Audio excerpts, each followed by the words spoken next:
Hey, everybody. It is Friday, October 24th. You're listening to the Mo News Podcast. I'm Moshe Wanunu. And I am Jill Wagner. This is the place where we bring you just the facts.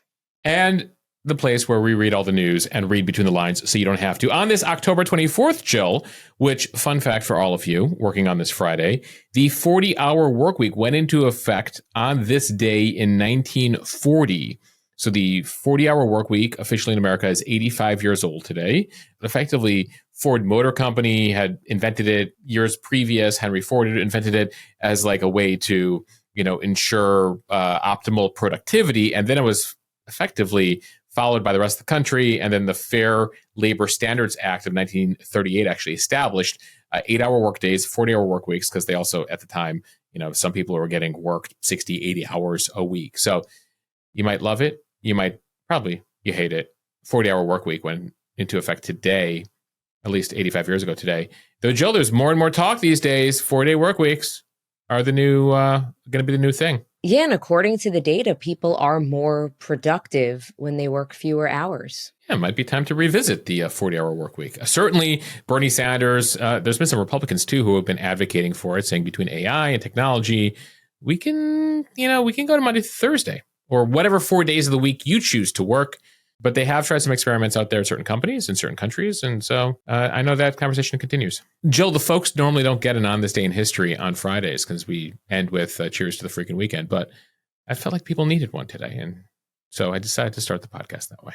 Not that I don't love our National Day of chocolate pudding or whatever it is. It is nice to start with On This Day. Oh, maybe that's a sign of things to come. You will find out next week. Okay, now let's get to the headlines. Top NBA players and coaches among more than 30 people arrested in an FBI gambling probe. The connections to some of the biggest mafia groups in the world. Jill, fascinating revelations yesterday. Meanwhile, here's something different. President Trump calls off the surge of federal troops to San Francisco. What changed his mind? To that massive ballroom being built in the East Wing of the White House. We found out Thursday who's paying for it. The who's who of tech companies, crypto, billionaires, Jill, and it appears the demolition of the East Wing took place fairly quickly. We saw pictures end of yesterday that it's effectively gone. Another day, another Trump pardon. Yeah, we will tell you the crypto magnate who received a pardon yesterday. And Moshe, it is not Sam Bankman-Fried, although I bet his family's already starting to write letters to the president. Everyone's hiring lobbyists these days to get their family member pardoned. To Wall Street, all eyes on the upcoming face-to-face meeting between President Trump and the Chinese president, Xi Jinping. What is on the agenda? The changing face of Harvard's incoming class, and a really interesting study about Gen Z. In the words of Kendrick Lamar, they're not like us. This one had us chatting in the newsroom yesterday. And it is Friday. Cheers to the freaking weekend, what we are watching, reading, and eating. All right, starting with a sweeping FBI operation targeting organized crime and illegal sports betting. The FBI says it involved 4 NBA teams and 4 mafia crime families, which netted upwards of $7 million over 2 years. Portland Trailblazers head coach Chauncey Billups and Miami Heat guard Terry Rozier and former NBA player and coach Damon Jones were among 31 people arrested on Thursday. FBI Director Kash Patel said the arrests capped a multi-year investigation into a sprawling gambling and game rigging scheme connected to the Italian-American mafia known as La Cosa Nostra crime families. The charges and the arrests that were taken down across this country range from wire fraud, money laundering, extortion, robbery, illegal gambling. We're talking about tens of millions of dollars in fraud and theft and robbery across a multi-year investigation. Authorities say the operation, codenamed Operation Zen Diagram, overlaps with another FBI case called Nothing But Bet. Very cute.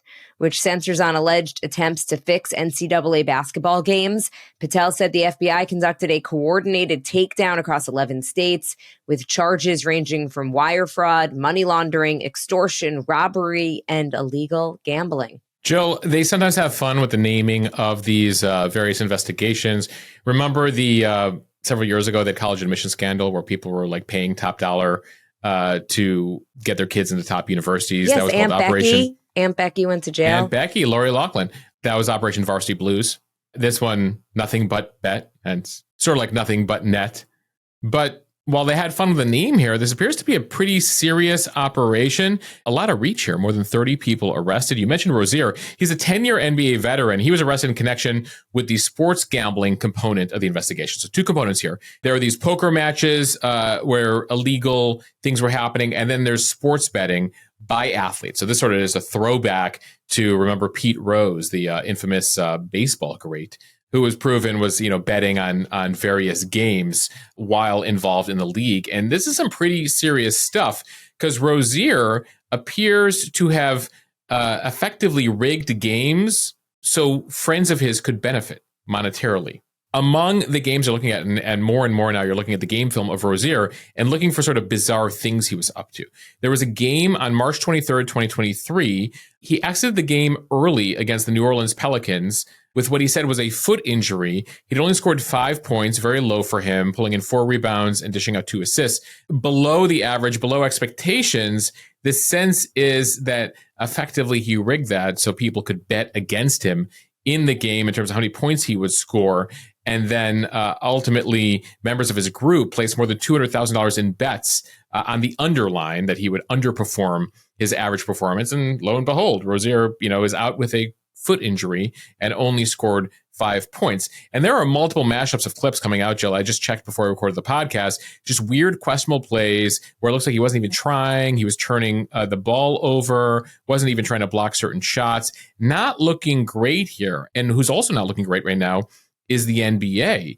In January, the NBA said it conducted its own investigation after being notified of unusual betting activity related to his performances, including in that game I mentioned where he only scored 5 points. And the NBA decided earlier this year, no violation of NBA rules. So I should say there have been accusations about rigging in various sports for a very long time, including the NBA, because ultimately there's a lot of money on the line, particularly in the playoffs. So, people have made the bet that over time, that's weird. That series went to 7 games and that series went to 7 games. And then this team won, but then that team won. And people are constantly looking for scrutiny there because ultimately the TV networks benefit, the NBA benefits, merchandising benefits, ticket sales benefit when these series go longer. But there's never been hard evidence there, just speculation. In this case, though, at least related to Rozier and a couple of the other players and coaches picked up here, there appears to be hard evidence. Another individual implicated here, you mentioned Chauncey Billups, a 17-year NBA veteran, Hall of Famer, 5-time All-Star. He was reportedly arrested in connection with illegal poker activity tied to the Mafia. And so this is the other component of the investigation. Victims would be lured into playing a well-known former NBA players in Billups, only to be cheated out of their money using technology that ranged from rigged shuffling machines to x-rays that could read cards that were face down on the table to contact lenses that could identify marked cards, according to the indictment. So a lot of rigging and games here they were playing for money, and it appears Billups involved in it. He also appears to be one of the co-conspirators in the gambling component as well. There's an unnamed co-conspirator in the indictment who was giving folks a heads up related to one team, the Blazers, and that they would be resting some of their top players ahead of a certain game. There's a lot of shady business here. And so we'll see how this all unfolds. Now, there are accusations, Jill, among others, among them Stephen A. Smith, the very outspoken NBA and sports analyst. He's on TV almost daily. He was saying, he's suspicious because the NBA at times has defied Donald Trump, that there's politics at play here in terms of the FBI targeting the NBA. Now, at the same time, we did find out this is an investigation that's lasted years, even before Donald Trump was president, this most recent round. And so ultimately here, as we await details, it does appear that there was, some sketchiness and beyond sketchiness, illegal activity taking place here. And the connection here to the mafia is pretty incredible. Jill, we should mention that one of the things people were concerned about when these sports leagues started to get in bed with these sports betting companies is that this would effectively make players and coaches and other folks more comfortable with the idea of sports gambling. There used to be very much a church and state separation there. Going back to, I mentioned Pete Rose, the famous baseball player, who's banned, from ever being in the Hall of Fame because of his sports betting. But in recent years, like the NBA announced a deal with DraftKings, with FanDuel. They're now co-official sports betting partners. And, you'd be hard pressed to go to a major sporting event these days, regardless of the league, and not see signage and promotions with the DraftKings and the FanDuels of the world. And so that cross-pollination concerned folks that, ultimately would lead to this. Yeah, and the timing is not great because the NCAA actually approved a rule change this week that will let athletes and athletic department staff members bet on professional sports, which is slated to take effect on November 1st. Right. So not betting on their own games, but betting on professional games. But again, a slippery slope there, Jill, especially when money is involved. And, I wonder if there's going to be a sort of come to Jesus moment when it comes to the sports leagues and their involvement with the sports betting and the potential impact, or at least appearance, of impropriety moving forward. Now to politics, and a rare about face for the Trump administration, which was all set to deploy National Guard troops to another Democratic city, this time San Francisco. But at the last minute, President Trump backed off of his plans to send troops to one of the most liberal cities in the country. Federal agents had actually already arrived at Coast Guard Island in Alameda on Thursday morning. They were met by protesters. But in a social media post, Trump said that he had spoken to friends in the area who asked him not to go forward with the surge, and also that the mayor, Daniel Lurie, was making substantial progress. Trump specifically named both NVIDIA CEO Jensen Huang and Salesforce CEO Mark Benioff for calling him to say, quote, "The future of San Francisco is great." The city's mayor held a press conference on Thursday saying the city's been taking steps to improve safety and really turn things around. The mayor said he spoke to President Trump on Wednesday night and told him the following. San Francisco is on the rise. Visitors are coming back. Buildings are getting leased and purchased, and workers are coming back to the office. We have work to do, and we would welcome the continued partnership with FBI, DEA, ATF, and U.S. attorneys to get drugs and drug dealers off of our streets. But having the military and militarized immigration enforcement in our city will hinder our recovery. In his Truth Social post, Trump said that federal resources would be faster, stronger, and safer, but ended his post by saying that he would not be sending federal troops on Saturday as planned. What's interesting here is you also heard the governor of California, Gavin Newsom. They've been a lot of back and forth between Gavin, who Trump refers to as new scum, and the president, multiple lawsuits. Newsom said that he would be suing the president if he sent troops into San Francisco, similar to LA. But it's not clear here that that's what stopped the president here. Ultimately, the president is working the phones all the time, and these phone calls to the NVIDIA CEO, who's become increasingly close to the president, as well as with Benioff of Salesforce, appear to have turned the tide here. Now, Benioff's an interesting person here because he's a billionaire who's very connected to San Francisco, and as recently as last week had said, I support the National Guard troops coming here to clean up the city. Now, he received pushback from the city. He received pushback from his own employees, and then quickly reversed his support. Benioff saying in recent days, having listened closely to my fellow San Franciscans and other local officials, and after the largest and safest dream force in our history, that's the Salesforce conference that takes place there, I do not believe the National Guard is needed to address safety in San Francisco. The White House press secretary, Caroline Leavitt, saying yesterday that Trump heard from the mayor, heard from these individuals, and he's going to give them a chance to clean up the city on their own. Now, that is a stark difference from what we've seen in some of these other cities where Trump has deployed the National Guard and they've taken out a very contentious tone. It appears here they're trying to work with him. You saw in cities like Chicago where they just immediately were like, we're going to sue you. Don't get near here. And, well, Trump deployed the National Guard. So sort of like tariffs where, sometimes Trump will issue them, sometimes he'll issue the threat of them, sometimes he'll issue them and then say, if you want them off, then you need to do something. He's using the National Guard here as a negotiating tactic, saying, fix your city or I will send in the Guard. Now, ultimately, some of the lower courts have ruled against the president here. Some of the appeals courts have ruled with the president here. We will hear from the Supreme Court eventually when it comes to the legality of what the president is doing, overriding the governors in a number of these states. But still a very interesting thing, given how Trump feels about San Francisco, given that San Francisco is sort of the poster child for liberalism, the home of Nancy Pelosi, the home of some of the most progressive policies that we've seen.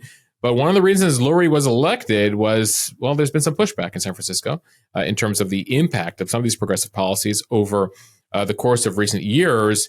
And so it appears here, at least for now, that the president will be working with officials there in San Francisco and not overriding them, especially as we've been watching what's unfolding again in LA, in DC, in Memphis. Well, that's where he was invited in, I should note, in Memphis, but then also contentiously in Portland and Chicago. It will be interesting, Moshe, though, to see if other cities follow this type of strategy. Right. Embrace, bear hug, as they say, bear hug the president, as opposed to, like pulling out your knives. All right, time for the speed read, starting with that new White House ballroom from NBC News. The entire east wing of the White House is gone. Demolished, Moshe. It is a significant expansion of the ballroom construction project from what President Trump had initially said this summer in July. He said that he would not interfere with the current building. Take a listen. It won't interfere with the current building. It'll be near it, but not touching it, and pays total respect to the existing building, which I'm the biggest fan of. It's my favorite place. I love it. So that was from a few months ago, back in July. And now take a listen to what the president said this week. We determined that really knocking it down, trying to use a little section. The East Wing was not much. There was not much left from the original. It was over the course of 100 years, it was changed. The columns were removed, and it was a much different building. Then a story was added on in 1948, 1949. There was a story added on, which was not particularly nice. And the building was very, very much changed from what it was originally. So plans have clearly changed, the president saying they did some studies and they realized that this was the best way to do it. Some preliminary work preparing for the construction began last month. And then this week, crews started to rip down the entire East Wing, prompting criticism from Democrats, historians, and even some Republicans. The White House says that all of the historical components of the East Wing, like elements from Rosalynn Carter's original Office of the First Lady, have been preserved and stored under the supervision of the White House executive residence and the National Park Service, and that plans are in place for future use. Moshe, I was listening to an interview on Thursday with Kate Anderson Brower. She is an author of Exploring the White House, and she talked about all of the history that has happened in the East Wing, and also that the White House, she says, when it was built, was never meant to be a palace. It was meant to be more modest, not like a European palace or a presidential palace. Yes, among the differences, as we broke away from the monarchy in England 250 years ago, nonetheless, over time, the White House has expanded. You just have that initial building, the residence, which is effectively the same footprint as it was when John Adams first moved in back in 1801. Now, there was a complete gutting during the Harry Truman era when they found that basically the White House was completely falling apart at that juncture. Congress, though, approved that. They went through Congress, and there was a complete gutting. So when you ever take a White House tour, or you're ever in the White House, that main residence where you have the blue room and the red room and the state dining room, that remains untouched here. But over time, the wings have been built. Teddy Roosevelt built the West Wing. And that is where the office of the president is. That's where the press briefing room is these days. That's the one you'll typically hear about, right? Even the NBC show is named after it, the West Wing, because that's where the Oval Office and where the main action takes place. Now, the East Wing was also built in the early 20th century and then expanded upon, much smaller than the West Wing. Effectively, Jill, just a couple offices. I was there when I was at CBS and we had an interview with Michelle Obama. And we were up there meeting with the officials. It was just a few offices there on the second floor. And then probably the most notable thing you may have heard about at one point is the First Family Movie Theater. The White House Movie Theater, which could seat a couple dozen folks, was located in that East Wing. And there was that's the initial hallway and entryway you walk through if you've ever taken a White House tour. So it appears here the president said, I can't build a ballroom with the current East Wing. They're going to preserve certain elements of it, but it doesn't have the sort of significance of the residence itself. Nonetheless, historians concerned about what took place here, right? That ultimately they didn't go through approvals, that Trump just decided to move ahead with this during the government shutdown and ultimately not go through any sort of supervisory organizations that have existed until now. Now, the White House people basically, wiping that aside, being like, you're going to love the ballroom. Don't worry about what took place. And Jill, they basically demolished the entire East Wing in about 72 hours. from the first bulldozers getting there to what we basically by Thursday afternoon, there was no East Wing left. We posted a photo that somebody took as they took off from Reagan National Airport on Thursday, just showing that like that wing of the White House is now completely dirt at this juncture. But you have heard from people who've worked for previous first ladies. You have heard from previous first ladies. Hillary Clinton is very upset about this. She calls this a desecration of the White House, the people's house, that effectively when you're a first family, you are renting this from the American people. This is not your permanent home. And so you should treat it like a rental property, not like a permanent property. But Trump already in these 9 months during the second term, we've talked about how he paved over the Rose Garden, right, and created a patio for himself. He put up 2 enormous flagpoles because he felt like there weren't enough flags at the White House.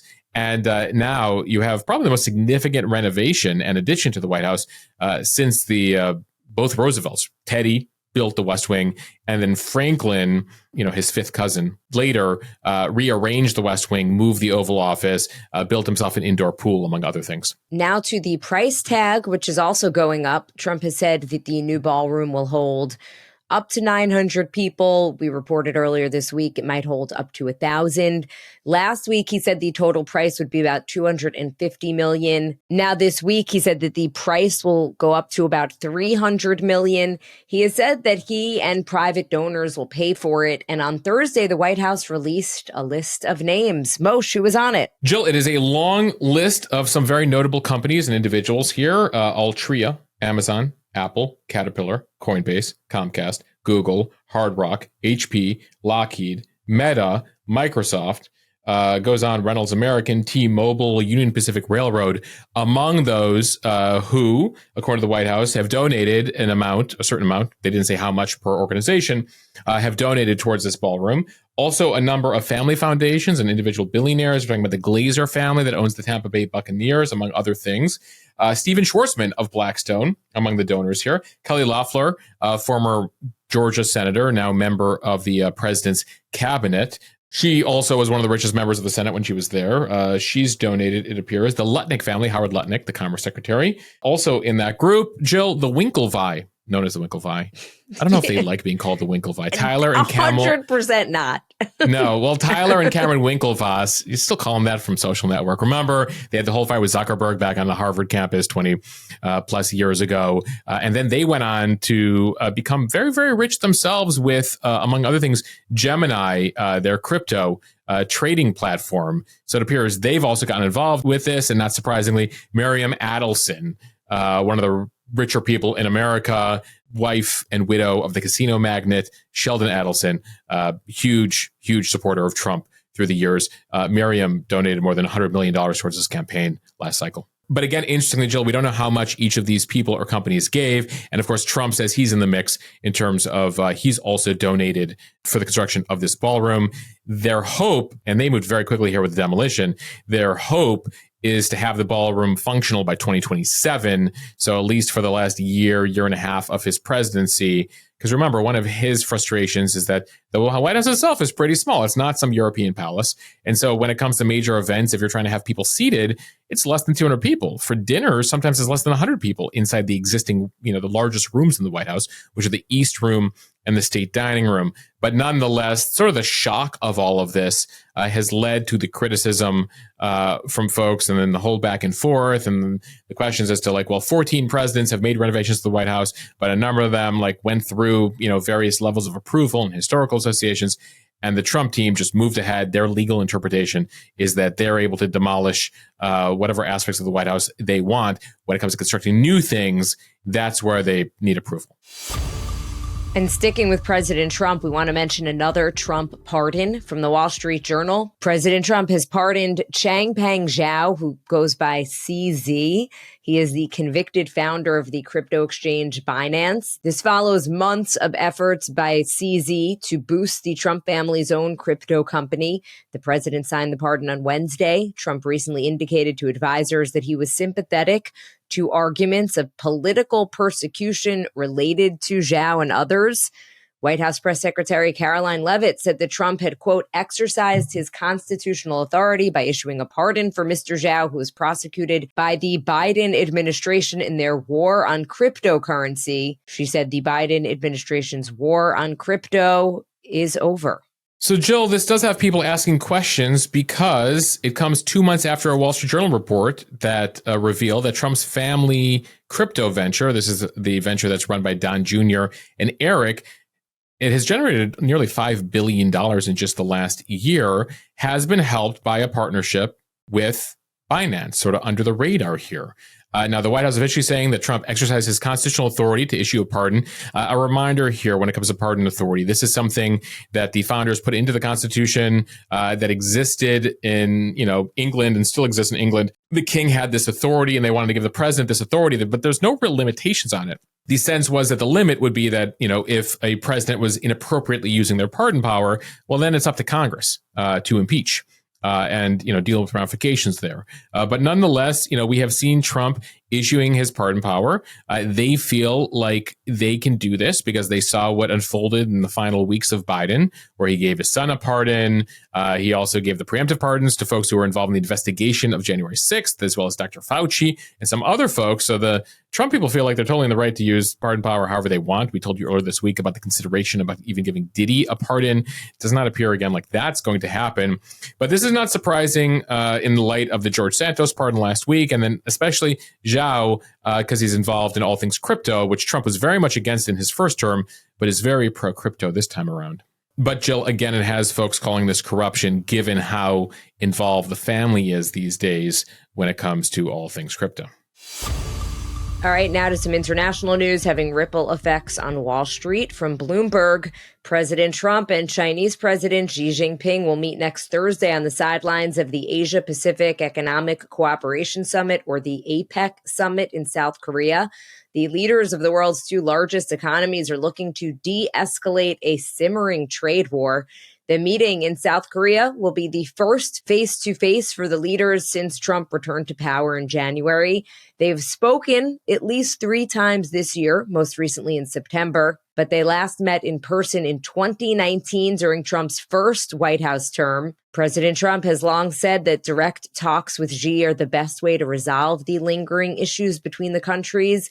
And there are a lot of lingering issues, including tariffs, export curbs, agricultural purchases, fentanyl trafficking, and China's ambitions to completely take over Taiwan. Trump recently said talks with Xi would produce a good deal on everything related to trade, touting his great relationship with the Chinese leader. It's been a roller coaster riding the China-U.S. relationship for a while now, but especially during this term since January 20th. Jill, you went to the list there of just the issues that China and the U.S. have, the tariffs, the export issues, the agriculture stuff, all the business stuff, the fentanyl, Taiwan. There's a lot there.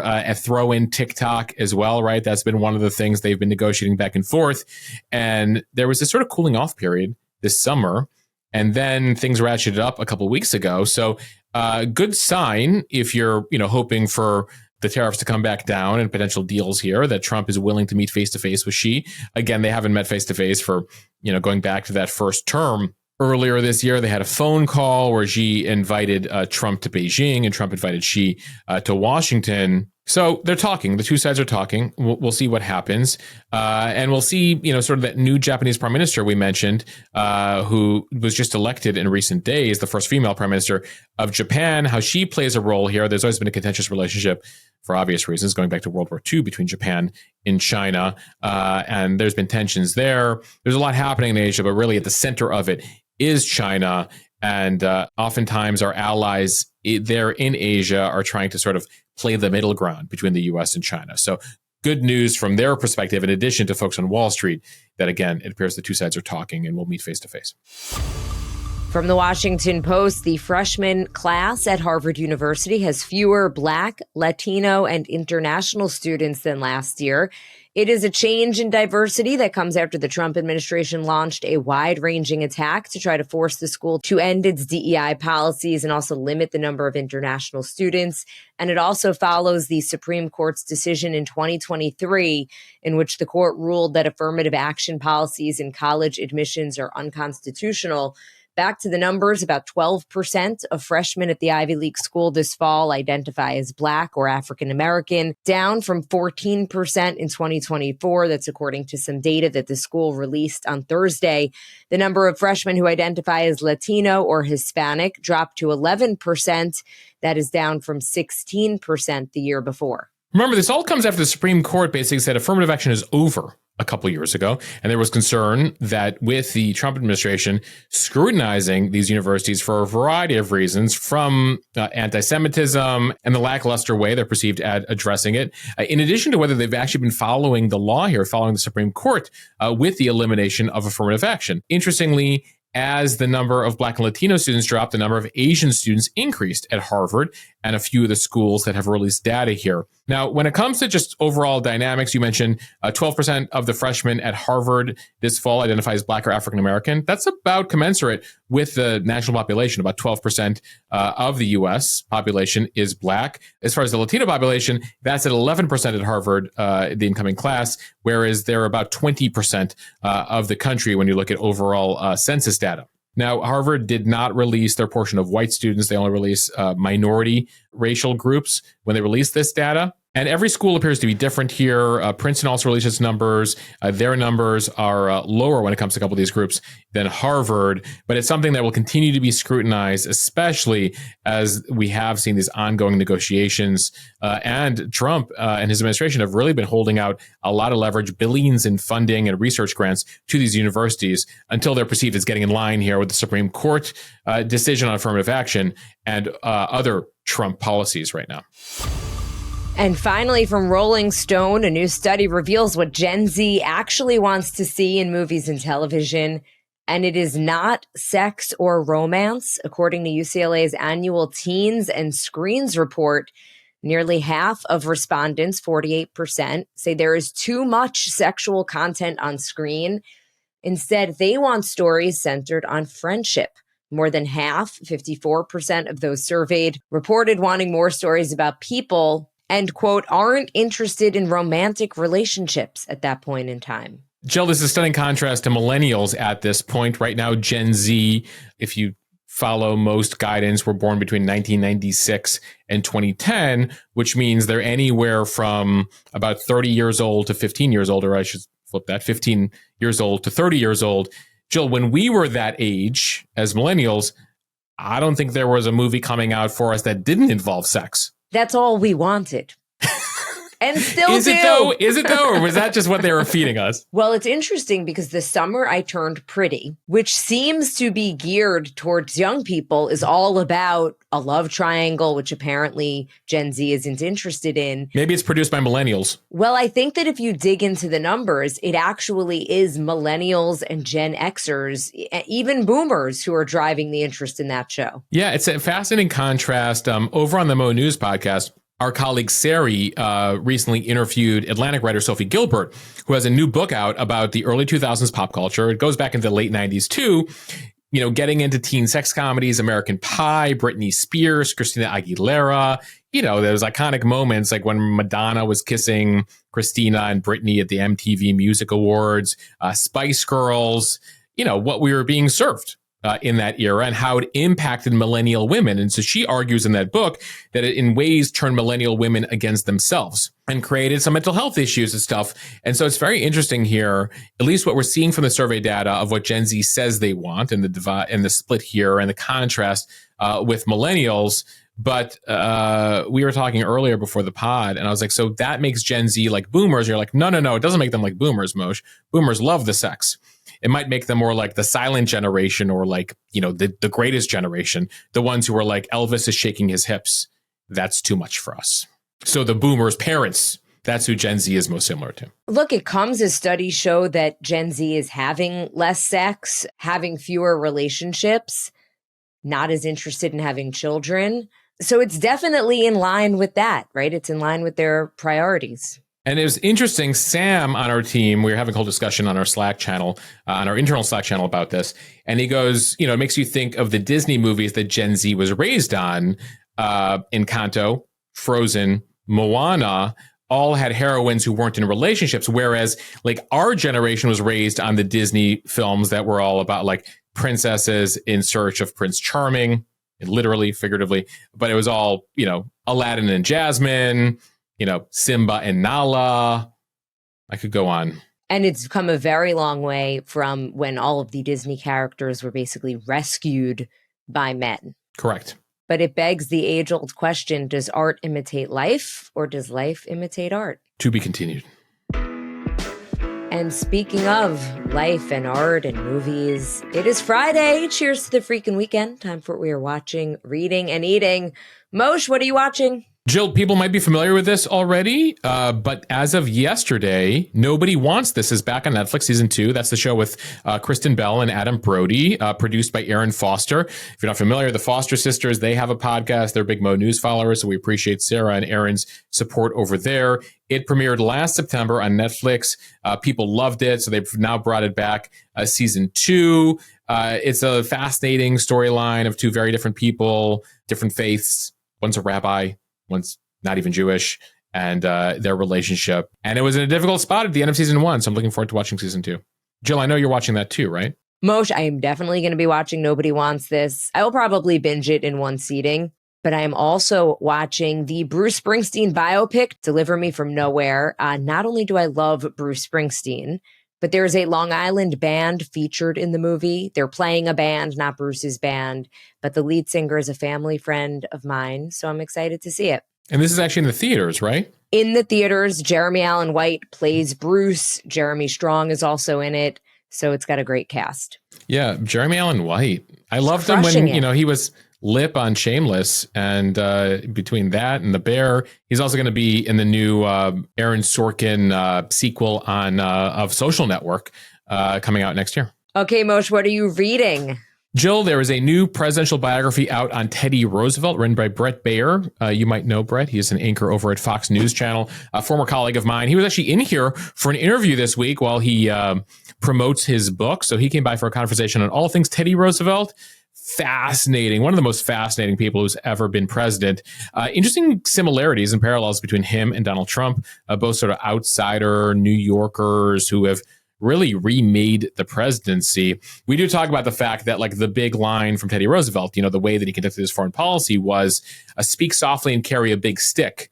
And I go, well, that's sort of where the similarities between Trump and Teddy end, right, Brett? The speak softly part, right? Not so much a Trump thing. But they both like to carry the big stick, so to speak, which is a euphemism for using the U.S. military. But that's out. It's called To Rescue the American Spirit, Teddy Roosevelt. And if you're interested in learning more about it, we put out the podcast first for premium members yesterday, but later today, everybody else will get my interview with Brett about the book and all things politics. Jill, what are you reading? Friend of the podcast, Dana Pollock of Dana's Bakery, is out with a new cookbook. It is called Bake It Gluten-Free, 100 Recipes for Classic Treats. So I'll be perusing that book and figuring out what I can make. Jill, a cookbook takes us directly into our next category. What are you going to be eating this weekend? Okay, so I asked Dana what her favorites were from the cookbook. So she said Homer Simpson donuts, insane crunchy chocolate chip cookies, croissants, and chocolate babka. And my follow-up was, okay, well, what is easy so that I can actually make it? She said it's all easy, but she says that any of the pies, cookies, and cupcakes are very doable and very impressive looking. So I'll keep you posted. I'm going to give one of them a whirl. Can't wait for the pictures, at least. Moshe, what are you eating? Jill, it has not been gluten-free for a couple of days for me, especially since yesterday we went to one of our favorite Mexican restaurants, Cuerno. It's actually literally on the street where our offices are in Manhattan on 50th between 6th and 7th. So Jill, next time you're in the office.